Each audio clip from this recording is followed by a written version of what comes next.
예, 25일 크리스마스가 있습니다. 그래서 오늘 크리스마스에 대한 설교를 하려고 하다가 침례식 더 중요하고 또 지금 우리 모든 설교의 내용이 예수님께서 우리를 찾아오시고 또 우리에게 구원을 베푸시기 위하여 이 땅에 오신 예수님에 대한 것이 주제이기 때문에 그것으로 대신해도 되겠다 생각이 들어서 크리스마스에 관련된 설교는 하지 아니하고 오늘 제가 복음적인 말씀을 여러분께 들려드리도록 하겠습니다. 오늘 제목은 오후 5시에 구원이라고 하는 그런 제목으로 말씀드리고요. 부제로는 착한 사람이라고 천국 가는가 이렇게 제가 정했습니다. 여러분 착한 사람이 천국 갑니까? 왜요? 막 살아도 됩니까? 착한 사람의 반대말은 나쁜 사람인데 나쁜 사람이 천국 갈 수 있나요? 예, 이 세상에 많은 착한 사람들이 있는데 사람들은 그 착한 사람들이기 때문에 저분은 천국에 당연히 갈 수 있다 이렇게 생각하기도 하고요. 어떤 경우에는 장례를 치르게 될 때에 저분은 평생 동안 정말 착하게 살았기 때문에 반드시 저분은 천국에 갈 사람이라고 그렇게 위로하는 경우도 있습니다. 물론 그 순간에 그렇게 위로하는 것은 나쁘지 않다고 생각이 됩니다. 그러나 성경이 정말로 말하고 싶은 것은 그것은 아닙니다. 여기 그림에 보듯이 이 사람은 자기가 착하게 살았기 때문에 그리고 다른 사람에게 뭔가 큰 피해를 준 적이 없다고 생각하기 때문에 천국에 대한 확신이 있는 것처럼 보입니다. 물론 이 사람은 예수님과 무관하지는 않습니다.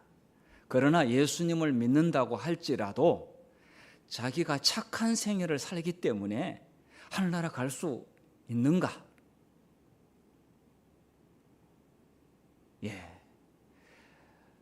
하나님을 모르고 성경의 진리를 모르는 많은 사람들은 착하게 살면 당연히 천국 가는 걸로 생각을 하고 있습니다.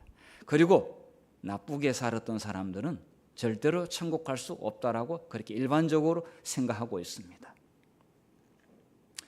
제가 이렇게 제목을 정했다고 해서 나쁘게 산 사람들이 천국에 간다라고 말씀드리는 것은 결코 아닙니다.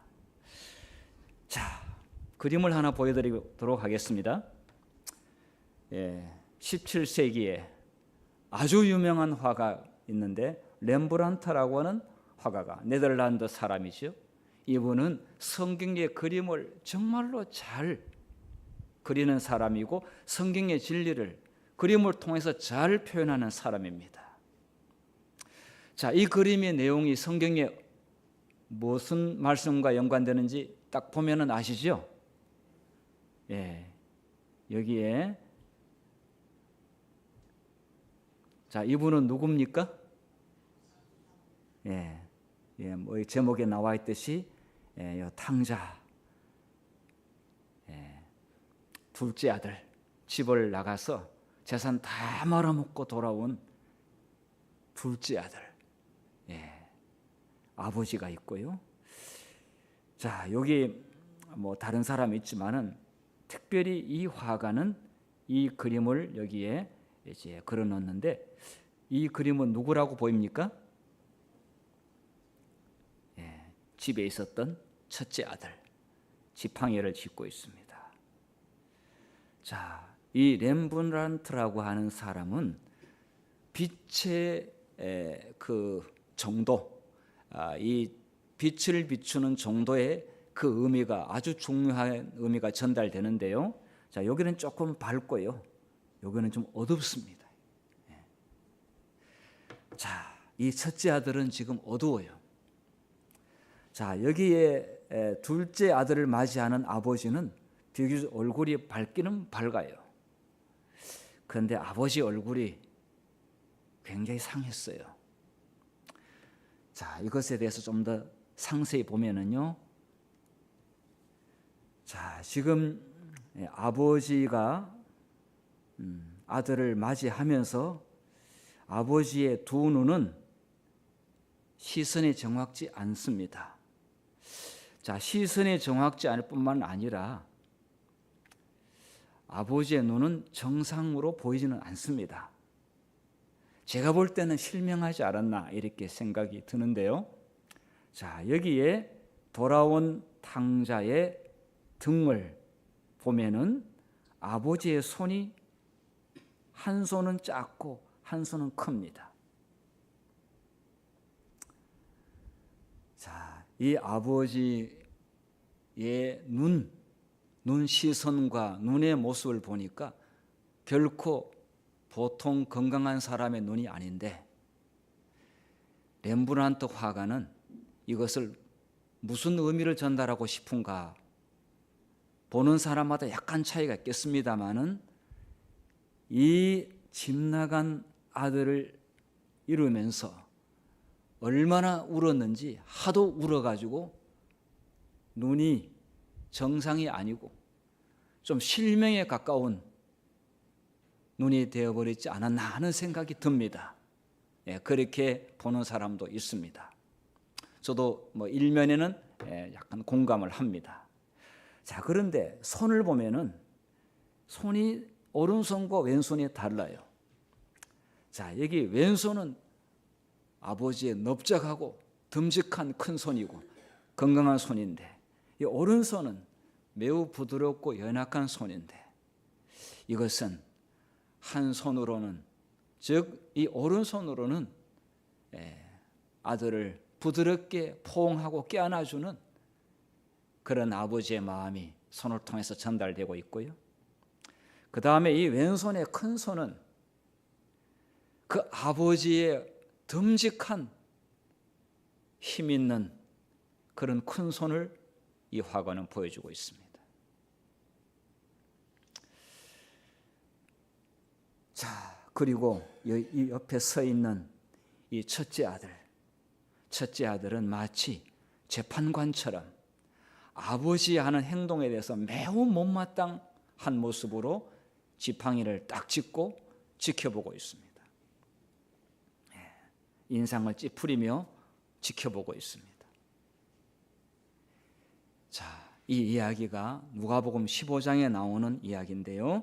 성경 본문을 한번 보겠습니다. 누가복음 15장 28절부터 제가 읽겠습니다. 그가 노하여 들어가고자 하지 아니하거늘. 자, 첫째 아들이 돌아왔는데 잔치가 일어나고 있습니다. 잔치를 벌이고 있는데 둘째 아들이 온 겁니다. 그런데 아버지가 이 아들을 위해서 사람을 불러 모으고 송아지를 잡았고요, 큰 잔치를 벌이고 있었습니다. 첫째 아들이 화가 머리끝까지 올랐습니다. 아버지에게 대답합니다. 이르되 내가 여러 해 아버지를 섬겨 명을 어김이 없거늘. 아버지의 말에 한 번도 틀린 적이 없이 항상 순종을 잘했다. 착한 아들입니까? 착한 아들이. 내게는 염소 새끼라도 주어 나와 내 벗으로 즐기게 한 일이 없더니. 아버지는 이 첫째 아들을 위해서 베풀어 준 것이 하나도 없었는데, 아버지의 살림을 장내들과 함께 삼켜버린 이 아들이 돌아오매 이를 위하여 살찐 송아지를 잡으셨나이다. 그래서 이 그림에 보듯이 지금 아주 대단히 화가 났습니다. 착한 아들은 대접을 제대로 못 받고 집 나가가지고 유산 달라고 해서 다 줬는데 다 탕진하고 그리고 도박하고 그 다음에 여자들하고 술 먹고 놀다가 그리고 거지 돼서 갈 곳 없어가지고 어쩔 수 없이 체면 염치 불구하고 집으로 돌아왔 아버지가 이 아들을 뜨겁게 맞아줬습니다. 자, 여기 여러 해 아버지를 섬겨 명을 어기었거늘 제가 언제 아버지에게 한 번이라도 불순종한 게 있느냐? 아버지 속을 한 번이라도 속인 적이 있느냐? 아버지는 저에게 뭘 해줬습니까? 그런데 저놈은 저기 보니까 완전히 불효 막심한 놈인데 우리 집에 저렇게 큰 소를 잡아가지고 잔치를 벌이다니 아버지 정말 제가 못 견디겠습니다. 예, 착한 사람이 참 성경의 이 스토리의 전개 과정으로 봤을 때 마치 이 둘째 아들은 하늘 천국 가는 것처럼 보이고 이 첫째 아들은 천국 못 가는 것처럼 이렇게 보입니다. 아유, 착한 사람이 천국 가기 힘들다고 하는 것을 좀 느껴지지 않습니까? 자, 또 하나의 예를 보겠습니다. 마태복음 20장에 보게 되면은 포도원 품꾼의 비유가 나옵니다. 예, 이 포도원 주인이 이 포도원 농사를 위해서 인부를 구하러 아침 일찍 나갔습니다. 그래서 몇 시에 나갔느냐면 아침 6시에 나갔는데 사람들이 자기를 데려다가 일을 써달라고 그렇게 기다리고 있었는데 6시에 사람을 데리고 왔습니다. 그래도 이 농장에 일이 워낙 많기 때문에 일꾼이 모자랐습니다. 9시에 갔습니다. 9시에 갔는데 또 사람이 있었습니다. 또 데리고 왔습니다. 그래도 모자랐습니다. 그 다음 몇 시에 또 갔을까요? 12시에 갔습니다. 또 사람이 있었습니다. 그 다음에 3시에 갔는데 또 있었어요. 그래도 모자라서 또 주인이 일꾼을 구하러 갔습니다. 그런데 5시에 또 있었는데 이들은 이전에 사람들하고 만난 적이 없습니다. 그래서 혹여나 불러줄 사람이 없을 텐데 그날 아무도 어디 가서 일할 수 있는 그런 상황이 못 되어서 돌아오는 길에 이 주인을 만나게 되었는데 우리 농장에 지금 일할 사람이 필요하다고 하니까 아니 5시인데도 써주십니까? 6시면 일이 끝나는데 필요하다고. 그래서 이들이 일터로 농장으로 왔습니다. 그런데 6시부터 일하는 사람이 볼 때 지금 이제 거의 일을 마무리하고 제가 보니까 제가 건축을 이렇게 해보니까 이분들의 퇴근 시간은 정말 칼 같습니다.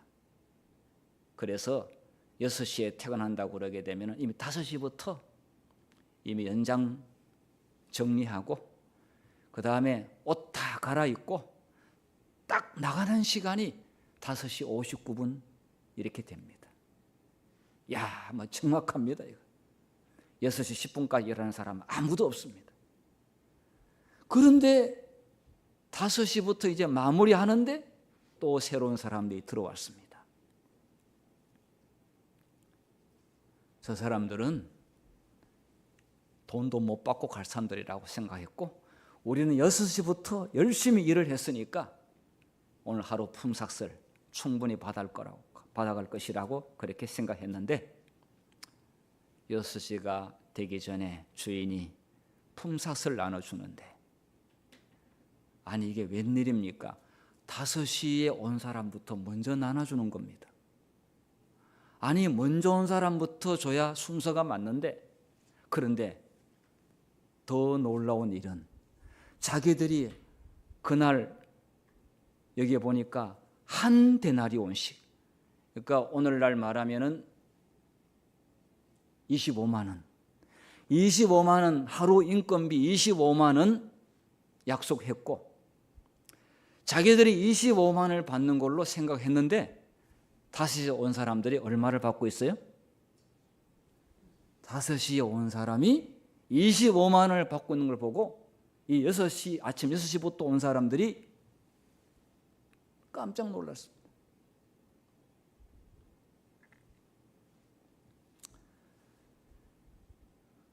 자, 11절에 받은 후 집주인을 원망하여 이르되 나중 온 이 사람들은 1시간밖에 일하지 아니하였거늘 그들을 종일 수고하며 더위를 견딘 우리와 같게 하였나이다. 우국자 집사님께서는 예수님을 믿은 지 한 몇십 년 됐습니까? 한 50년 됐습니까? 네, 한 50년 됐다고 합시다. 50년은 안 됐습니까? 그런데 남편 되시는 우리 한주봉 선생님은 오늘 처음 교회에 오셨는데 전에도 교회에 몇 번 오시긴 오셨죠? 예, 제가 몇 번 오셨다고 제가 들었습니다. 그때는 하도 가자고 해가지고 억지로 오신 것 같습니다. 그런데 오늘은 스스로 결심하고 오셨습니다. 자, 그런데 우국자 집사님께서는 오래전부터 믿었기 때문에 즉 6시부터 일을 했기 때문에 천국 가고 한주봉 선생님은 5시에 오셨어요. 그래서 사실 5시에는 돈 안 줘도 땡큐다. 오늘 나머지 가가지고 돈 안 받고 1시간 동안 그냥 서성거리다 오면은 내일 불러줄 것이다. 아무 기대하지 않고 자신의 공로가 하나도 없어요. 그래서 불러준 것만 해도 감사하다라고 생각하고 왔는데 우국자 집사님하고 한주봉 선생님 네 분께서 천국에 같이 갈까요? 아니면은 따로따로 아니면 시간차가 있게 갈까요?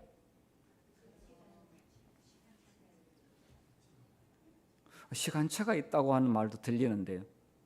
그 예수님의 재림이 네, 물론 시간차가 있다고 하는 것은 이제 예수님 재림하기 전에 은혜의 왕국에 예수님을 마음에 모시고 그분의 나라에 들어가는 순서가 있습니다.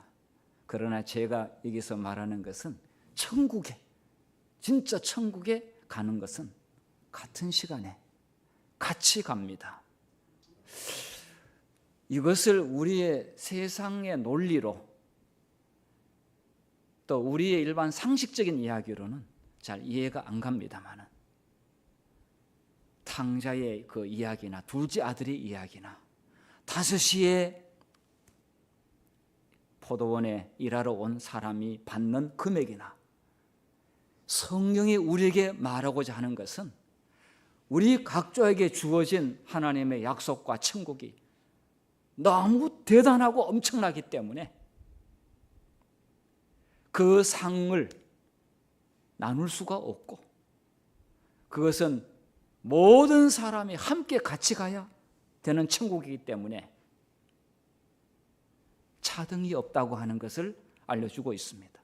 그리고 더 중요한 것은 천국은 내가 착한 일을 해서 가는 것이 아니라 예수 그리스도의 풍성한 사랑과 우리를 대신해 십자가에 죽으신 그 대속의 희생적 사랑이 우리에게 하나님께서 베푸신 것을 믿음으로 그 믿음 때문에 천국 간다는 사실을 우리에게 알려주고 있습니다. 그래서 마지막 차를 타게 되었고 이제 오늘 이 선택은 부부가 함께 가족이 함께 천국 가는 그러한 천국 열차에 올라타시게 된 겁니다. 그래서 가족들이 왔습니다. 다른 것은 바쁘다고 안 올 수 있습니다. 그런데 오늘은 가능한 천국 같이 가는 일보다 더 중요한 것이 세상에 없기 때문에 오늘 이렇게 교회에 함께 오셨고 우리 침례를 받고 천국 시민이 되는 그런 일에 우리 모두 축하할 수 있게 되어서 너무 감사합니다. 그리고 하나님께서 베푸신 은혜가 놀랍다고 하는 생각을 하게 됩니다. 여러분, 십자가에 예수님께서 죽으실 때에 양쪽으로 강도가 그날 사형을 집행하는 일이 있었습니다. 그래서 예수님과 함께 그날 사형을 집행을 당합니다. 법정 최고형으로 정말 잘못도 없는 예수님께서 이 살인 강도와 함께 같이 그날 사형이 집행되는데, 그런데 그 옆에 있는 한 강도가 예수님의 마지막 그 장면을 보고 하나님의 성령이 임했습니다. 누가복음 23장 41절 같이 한번 읽어보겠습니다. 시작. 우리는 우리가 행한 일에 상당한 보응을 받는 것이니 이에 당연하거니와 이 사람이 행한 것은 옳지 않은 것이 없느니라 하고 이르되 예수여 당신의 나라에 임하실 때 나를 기억하소서 하니 예수께서 이르시되 내가 진실로 너에게 이르노니 오늘 너가 나와 함께 낙원에 있으리라 하시니라. 정말 살인 강도, 그러니까 이 정도의 벌을 받을 정도면은 정말 사람을 살인하고 시체를 아주 유기했고 잔인하게 사람을 죽인 그런 범죄인이 사형을 당하겠죠. 그런데 그 사람이 그 예수님께 마지막 예수님의 그 모습을 보면서 이분은 진짜 하나님의 아들이고 이분은 우리의 구세주님이 틀림없다 해서 자신의 마지막 생명을 그분께 맡겼습니다. 당신의 나라에 임하실 때 나를 기억해달라고 구원을 요청했습니다. 그 순간 본인도 그렇게 힘들고 고통스러운 그 순간에 예수님께서는 그에게 내가 진실로 너에게 이르노니 오늘 낙원에 간다는 것이 아니라 오늘 내가 너에게 말한다. 지금 내가 너에게 말한다. 그것은 지금 그에게 구원이 베풀어졌다는 것입니다. 너가 나와 함께 낙원에 있으리라. 이 십자가의 한편 강도는 착한 사람이 아니었는데 마지막에 예수님께 구원을 요청함으로 구원을 받게 됐습니다. 참 너무 이상합니다. 아니 이런 사람도 하늘에 갈 수 있나? 이렇게 생각할 수가 있는데 살아있을 때 죽기 전에 예수님께 구원을 요청한 사람은 한 사람도 예수님께서 거절한 일이 없다고 하는 사실과 그리고 예수를 믿는 자마다 누구든지 멸망하지 않고 영생을 주시는 것이 하늘 아버지의 뜻이라고 하는 것을 볼 수가 있습니다. 우리 한 선생님께서는 이렇게 강도처럼 사시지는 않았습니다. 자, 그렇지만은 예수를 믿음으로 천국 함께 낙원에 함께 갈 수 있는 것에 대해서 우리 하늘 아버지께 감사를 드립니다. 니고데모는 착한 사람이라고 알고 있습니다. 니고데모는 좀 내성적인 사람이죠. 그래서 예수님을 공개적으로 만나는 것도 소심해가지고 좀 걱정되고 두려워서 밤에 예수님을 만났죠. 니고데모는 바리새인이었고 바리새인이라고 하는 것은 사실 부정적으로 원래 그런 의미가 아닙니다. 대단히 훌륭한 학자입니다. 바리새인 당원은 종교적으로나 율법적으로나 사회에 정말 존경받는 인물이 바리새인이죠. 그런데 좋은 바리새인도 있습니다. 그런데 니고데모는 바리새인이었고 사내들인 회원, 국회의원이었고 지성인이었습니다. 그런데 밤에 예수님께 찾아왔습니다. 우리가 당신은 하나님께로부터 오신 선생인 줄 아나이다. 이 청년 예수에게 선생님으로 호칭을 하죠. 그러면서 하나님이 함께 하시지 아니하시면 당신 행하신 이 표적을 아무도 할 수 없습니다. 그러니까 선생님은 하나님과 함께 하신 분이십니다. 존경을 표했습니다. 그런데 예수님께서 전곡을 찔렀습니다. 진실로 진실로 내게 이르노니 사람이 거듭나지 아니하면 하나님의 나라를 볼 수 없느니라. 너가 아무리 착하다고 하지만은 물과 성령으로 다시 태어나지 아니하면 천국에 갈 수가 없다. 착한 사람이라고 그래가지고 무조건 천국 가는 것이 아니다. 물과 성령으로 다시 태어나야만이 천국 간다. 우리 박기묵 선생님, 물과 성령으로 다시 태어나서 정말 우리의 모든 일생의 죄를 예수님께 고백하고, 그리고 십자가에 흘리신 그 피로 말미암아 우리의 심령이 정결케 되고 용서받고, 그래서 천국 들어갈 수 있다고 하는 이 진리를 믿음으로 받아들이시기를 바랍니다. 우리는 모두가 마찬가지입니다.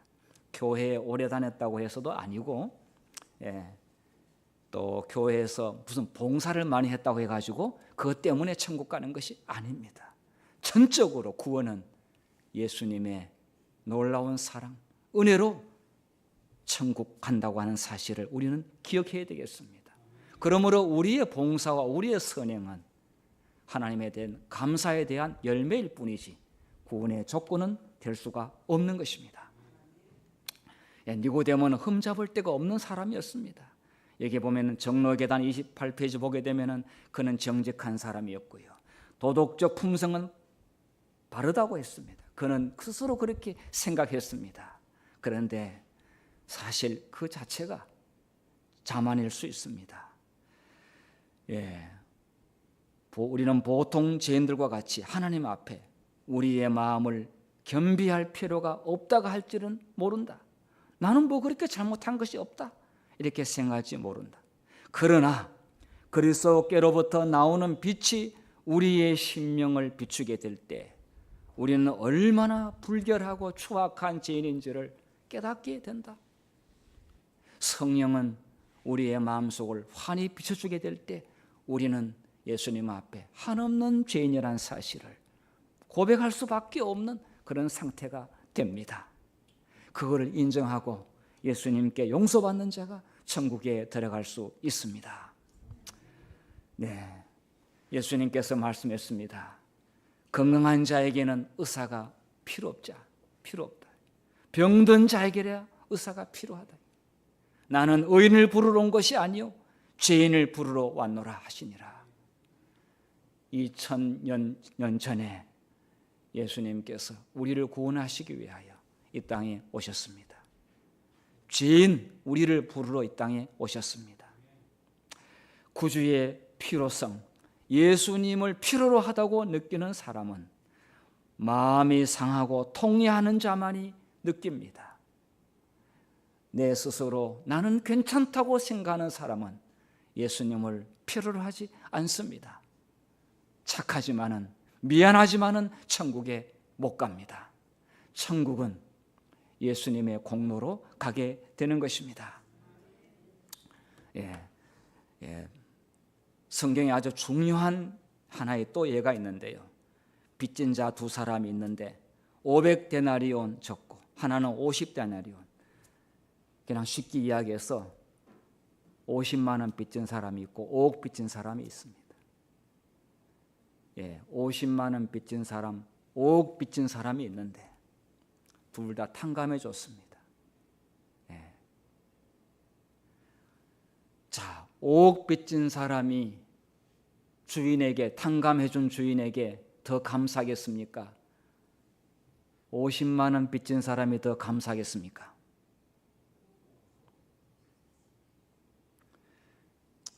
보니까 50만 원 빚진 사람도 충분히 감사할 수 있다라고 생각하시는 분도 있는 것 같습니다.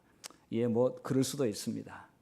그런데 제가 50만 원 빚진 사람 앞에서 저는 5억이 빚을 졌는데 저 5억을 완전히 탕감해 준다면은 저는 그 주인에게 저 평생의 모든 몸뚱아리, 모든 시간과 모든 것을 다 바쳐가지고 그 주인을 섬기겠습니다. 왜냐하면 감사하기 때문에. 여기에 예수님께 시몬에게 그런 말씀을 했는데, 여기에 5억 빚진 사람은 막달라 마리아입니다. 이 막달라 마리아는 창녀였습니다. 그리고 시몬이 고용한 창녀였습니다. 그런데 이 여인은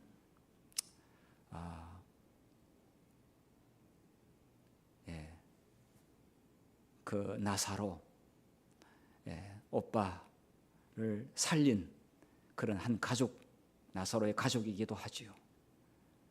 그리고 예수님 돌아가시기 전에 1년치 옥합을 비싼 향수를 깨뜨려서 예수님의 발을 자기 머리털로 씻었지요. 그리고 예수님 부활할 때 가장 무덤에 먼저 갔죠. 죽을 때도 가장 가까이 면전해서 가장 슬퍼했죠. 그리고 부활할 때 예수님을 가장 가까이서 뵌 여인입니다.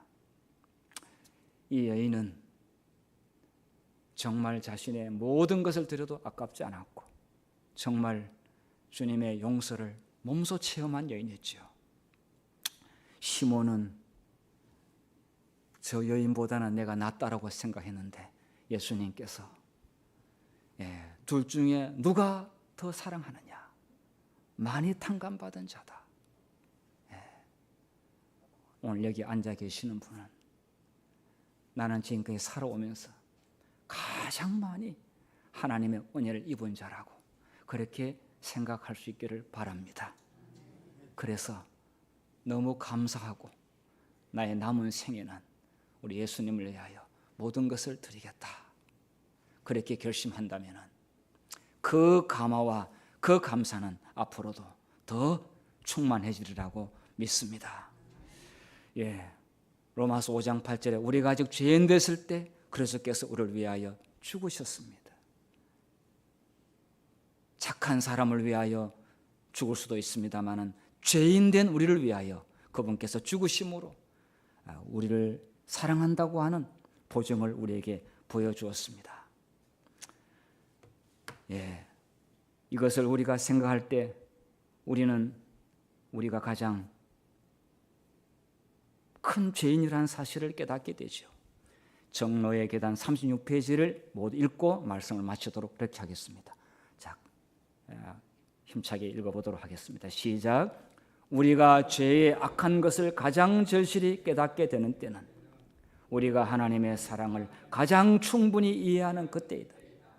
우리가 우리를 구원하기 위하여 내려온 주의 길이를 볼 때 우리가 그리스도께서 우리를 위하여 베푸신 그 무한한 희생을 얼마만큼 깨달을 때 우리의 마음은 부드러움과 통회로 녹아지는 것이다. 이런 모든 여러분께서 함께 천국에 이르게 되기를 간절히 바랍니다. 오늘 침례 받으신 우리 한주봉 선생님과 그의 모든 가족이 이러한 마음으로 사시다가 우리 주님 재림하실 때 영광의 주님을 꼭 뵙게 되기를 바라고 또 부활한 성도와 함께 만나서 천국에서 영생 복락을 누리게 되기를 간절히 바라면서 말씀을 마치겠습니다.